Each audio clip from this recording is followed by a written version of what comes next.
Now to introduce today's speaker, Alby Marsh. Alby, I'm just passing the controls to you. If you can accept the invitation to present. Now, Alby is a member of the Beyond Myrtle Rust program and leads the Kaitiakitanga and Māori-led solutions area. He has been working to build capacity and develop strategies to facilitate Māori leadership around myrtle rust management. I'm excited that you'll be sharing your work with us, Alby. So if you're all good there, feel free to get underway. Cool.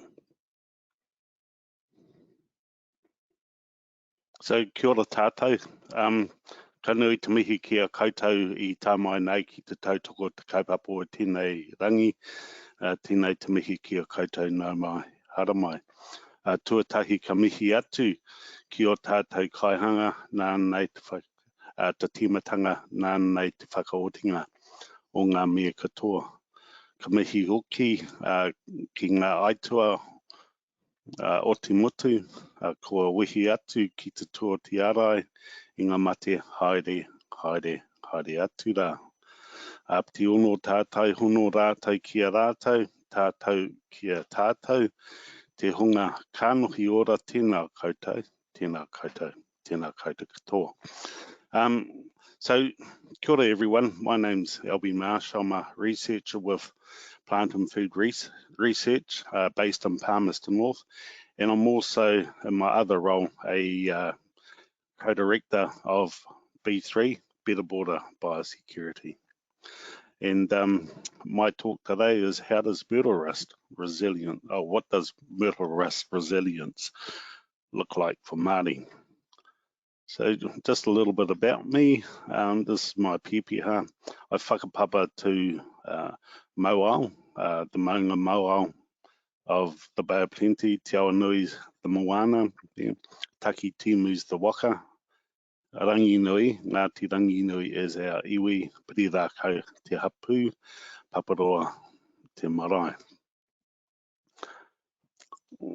So I'll sort of start towards the back end and ask the question, well, why are we doing this? And it's because we have many taonga now under threat from the disease myrtle rust. This example here has been recently identified as being infected. This is Te Wahaorere Kohu, the largest living pōhutukawa in the country. And this is a significant taonga to Ngāti Parau on the east coast because it is a direct connection for them back to their tūpuna, their kohu. But we're seeing a lot more widespread devastation occurring, and these here are examples of what's occurring in once thriving Ramarama stands, and it is succumbing to this disease. In 3 years, we've seen, it going from lush green carpets of seedlings to basically a bare understory now. So what are the main priorities and knowledge needs of Māori in tackling the spread of myrtle rust? So we sort of look at this in a holistic way. We turn to what we know best, and that's the Māori worldview on everything that guides us, our values and principles. And this here is a depiction of many of those values that we subscribe to. And up the top you'll see ngā atua and ngā, oh, what have I done? Ngā atua, the deity, or the gods that have deity over the various domains, such as the forest, the sea, the wind, the earthquakes, and things like that. And they have an influence over such things as the trees in our forests or the insects in our forests. But there's also talk now that Tāwhiri Mātia, which is the god of wind, having having retribution on Tāne for separating his parents. And he was not a person that agreed with that. We've got Māori down there on the right-hand side, and that's part of the Wairoatanga, or the spirituality, and connected to Māori as whakapapa and the mana that has been passed on from atua. On the left-hand side, up the top there, you have pūrākau, and these are instructive stories used to help us understand history, help us understand the values of Te Ao Māori in that holistic way. And then down further, we've got mana tūpuna, mana tangata, mana whenua. And that's part of rangatiratanga, or the self-determination. And then right down the bottom is the connections of whanaungatanga. So all of that has helped us become kaitiaki, and kaitiaki is the enhancement of the mana of the whenua, and the preservation of whakapapa and helping maximise the Māori. So there are many examples of kaitiaki tanga practices, and there are pūrākau that talk about the canoe that Rata was building, but what he didn't seek is permission. So when he cut down the tree to make his canoe out of, he didn't. Well, what happened is that the beings of the forest restored that tree to its order, and he was wondering why that was happening every night after he'd cut it down. And it wasn't until he was told that he needs to seek permission to be able to use that that log or that tree to construct this canoe out of, that he asked for that permission, and he received help from all of the beings in the forest to be able to do or to make his canoe. There are tohu, and these are the connections between what occurs naturally in our environment, and these signs help indicate to us a good time to harvest seafood. So those are those invisible threads, those are those invisible connections that we understand, or that help guide a lot of our practices. And then there's rongoa, so there are many plants within our ngahere that can help promote health in other ways that help bring healing to a lot of our ailments. So in the previous slide, you would have seen the pūrākau, and part of the project that we did was to get out and about in our community to understand a lot of the stories and those connections that connect our people to the land, to the whenua, to the ngahere and their environment. And we've got many examples of those stories that we obtain, and that helped develop our understanding of why a lot of these taonga are important to many iwi and rohe around the country, and why it is a significant for them to maintain that kaitiakitanga over these species, so that they're still around for those generations that follow. We did some one-on-one interviews to capture some of those stories, but also capture some of the thoughts of people when it came to responding to disease, well, to the Myrtle Rust disease.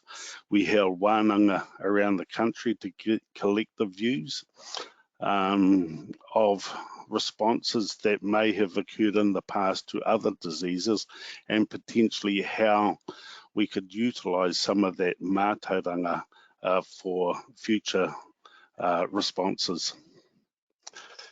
I mentioned before about whakapapa, and whakapapa is really important for Māori, and that it's our connection to all other living beings. We are connected to the tree through whakapapa, and what we are, and we don't really realise it, but we're the taonga, so we're the young, and our tuakana are the trees. So what we should be doing as kaitiaki is looking at ways in which we can protect, restore, but also nurture those trees. Through our discussions, a lot of the kōrero that emerged was, as Western scientists, we tend to focus in on the disease, but what we're sort of missing by doing that is what contributes to many of our forests and their decline, or many of these trees becoming susceptible to this disease. And we need to understand that trees have that whakapapa connection to us, and for us to be well and healthy, we need a thriving environment, and our environment is normally our whānau and the support that they provide us, but also the care and nurturing that they provide us, especially when we're young.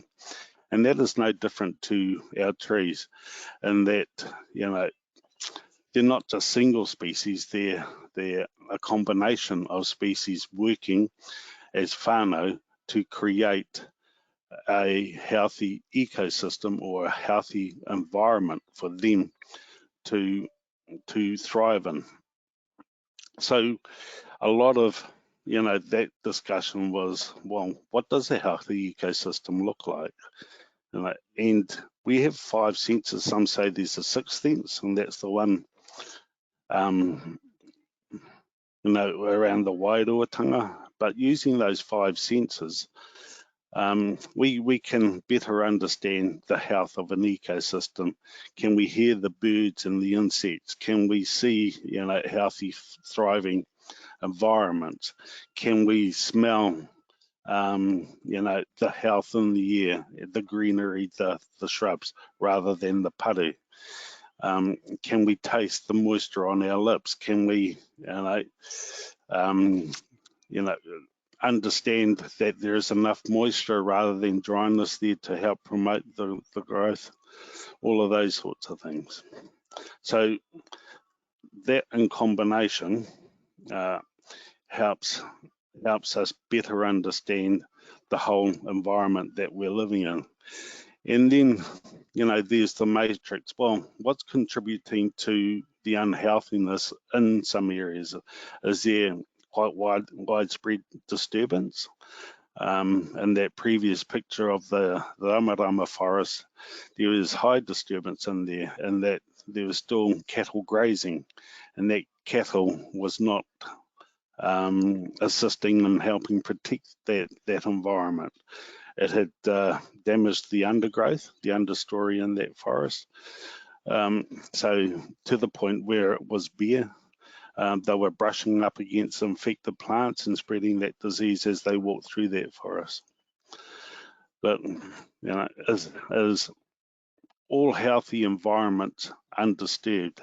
Not necessarily. We can have a healthy as well as disturbed environment, and that might be that on the borders of that forest we have trees acting as protectors for the inner environment. So, you know, those sorts of interactions are vital to understand, so that we can form a better picture and better understand why there is more health in some areas and less health in others. This picture demonstrates, you know, some of the environmental factors that do contribute to these healthy environments. But what we've done is manipulated the way in which we use a lot of our environments. We are very, very adept at changing the landscape from once thriving forest to what we see here in this picture, single species dominating the landscape, single species just, you know, being grown for an economic return.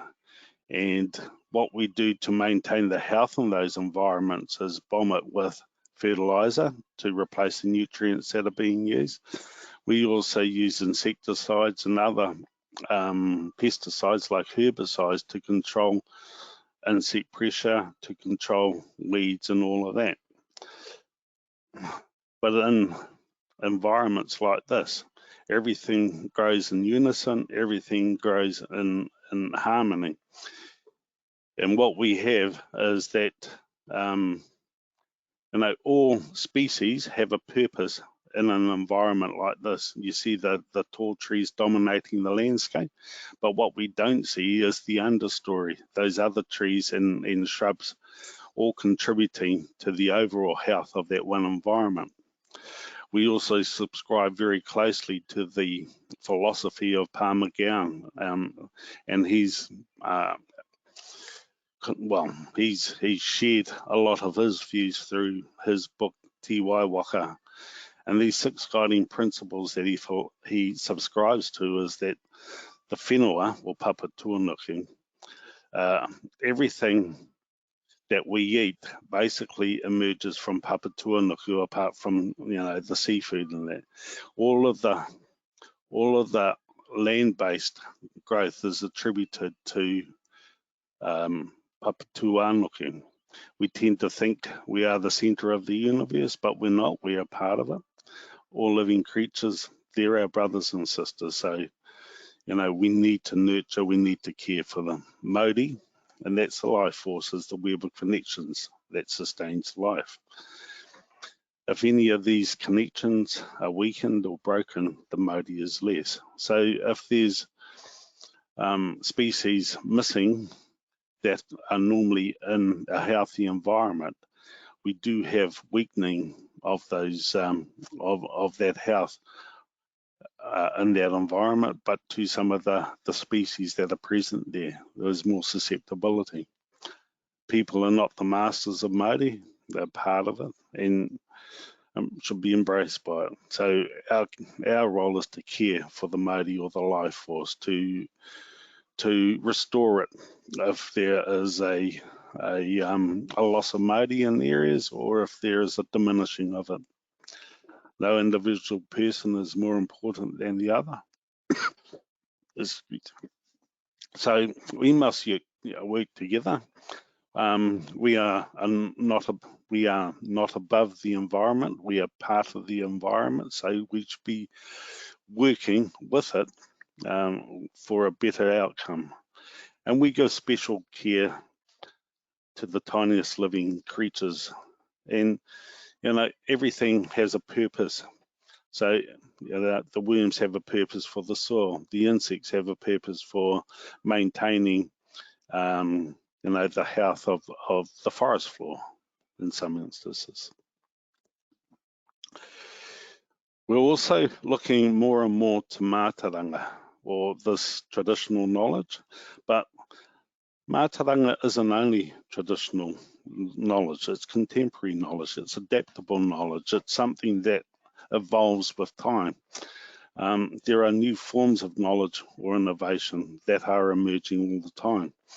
We have changing tohu because of the changing climate that we're now living in. So some of our traditional tohu may no longer be relevant in years to come. Māori values, needs, perspectives and issues need to be taken into consideration. So although Māori is sharing some of this knowledge, we need to be cognizant that it might only be with us that they're sharing the knowledge with, not for a wider audience. And we are seeing a lot more kaupapa Māori research emerging, especially in the science system. But there's also an opportunity for both to work together. And we understand that mātauranga has its place and sometimes is a standalone knowledge system that can't be integrated with Western science, and vice versa. Western science may not be able to be integrated with mātauranga in some instances, but what we need to be is flexible when it comes to the use of both, and looking at ways in which both could assist or both could bring, being integrated together, both can bring better outcomes for the science or the research that we're doing. We're also looking at other conceptual frameworks that help us understand the environment. Obviously, the Māori assessment model is out there, and that's something that we've considered. The Māori wellbeing models, which is Te Whare Tapu Farm, and that's part of the health system. The cultural health index is another framework that we're considering, but one that's sort of high on our agenda is the Atua framework. And the Atua framework is going to help us better understand the environment that we live in by identifying the presence and absence, the presence of health, the absence of disease, and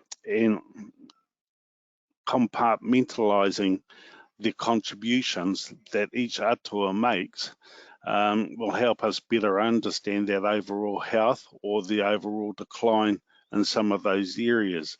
Now, it might be that some of the atua are present in healthy areas and absent in others. And by being able to identify that through the framework will help us better understand the environment that we're living in. But as part of this project, we've also done Western science.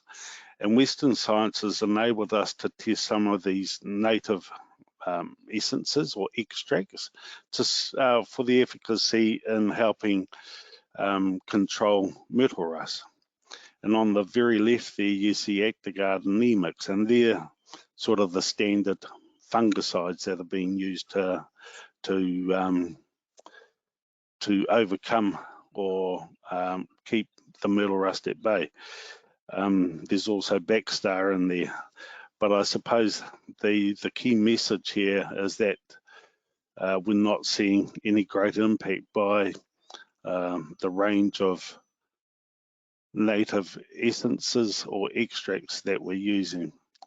But there is further work that will create opportunities down the track, and that's to combine some of these extracts to see if they can work together to help mitigate the impact of myrtle rust. Other parts of our project have been mapping, and a lot of the information that's helped us create these maps has been sourced from iNaturalist, and prior to that, the Myrtle Rust Reporter. But what we're seeing here through the red stars is myrtle rust finds from November 2020 to June last year. So this is quite an old map, and there'll be more red dots there. But what we've overlaid it with is Myrtaceae host plants and the proximity of myrtle rust to those host plants. And where this will be really, really helpful for a lot of iwi Māori around the country, and or the hapū or in the rohes where they're actively responding to myrtle rust, is that through maps like this, they can identify where their taonga are and the proximity of myrtle rust to their taonga, so that they can take positive actions should the disease be found in or near where their taonga are. And that is why we're developing these protection plans.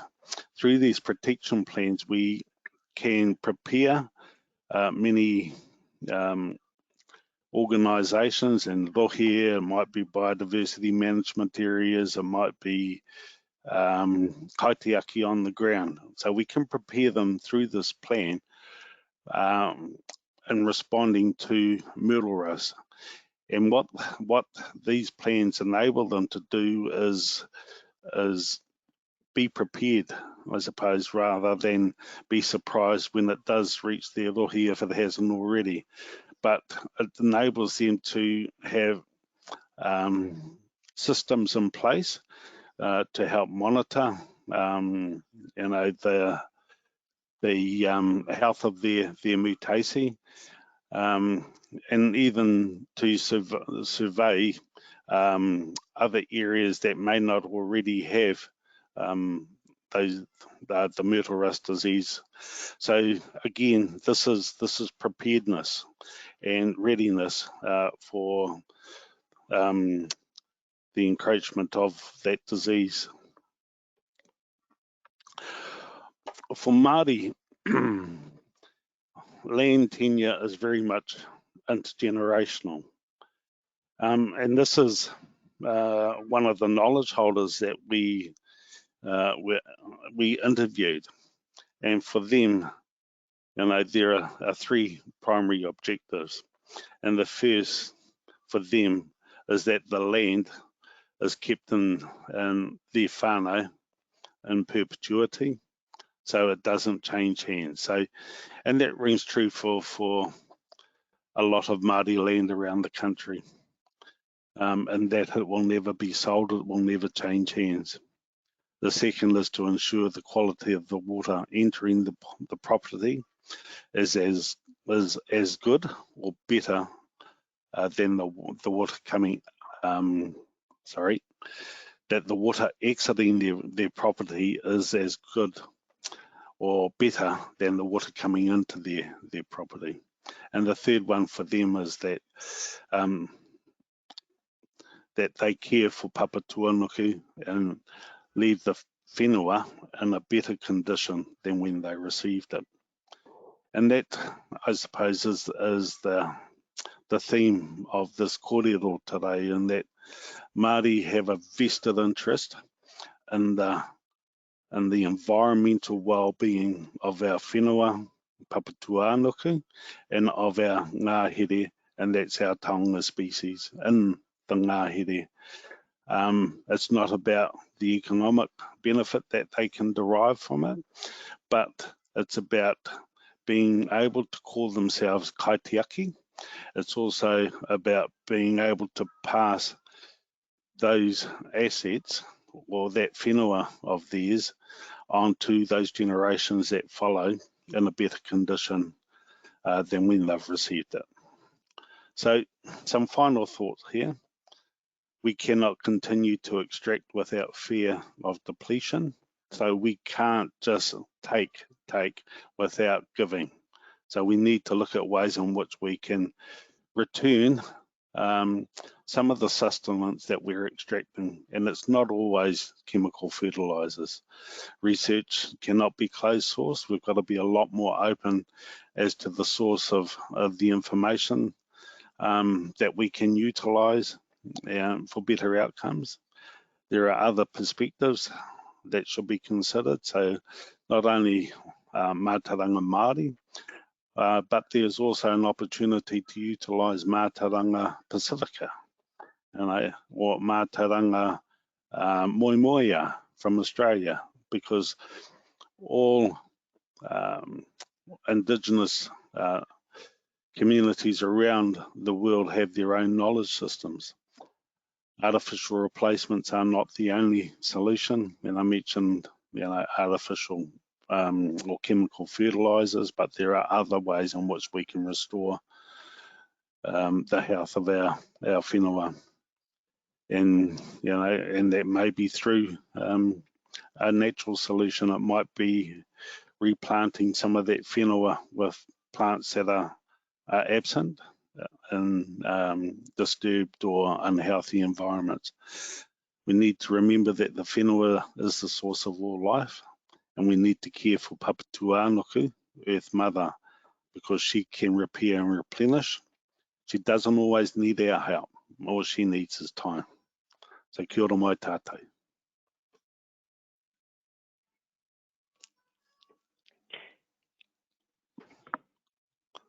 Kia ora. Thank you, Alby. Thank you so much. I'm happy to field questions from the audience. If anyone has any questions for Alby, we can take a few before we sign off. I had a question for you, Alby. Is the combined extracts work underway? Not yet, no. No, but that is future work that we've signalled, yeah. Okay, great. And are you planning to publish the current extracts work, or are you waiting for the combined results to come in? So a lot of the information that I've presented here will be part of the report that we submit at the end, and then out of that we'll identify what we can publish and what we need to continue to work with. Okay, great.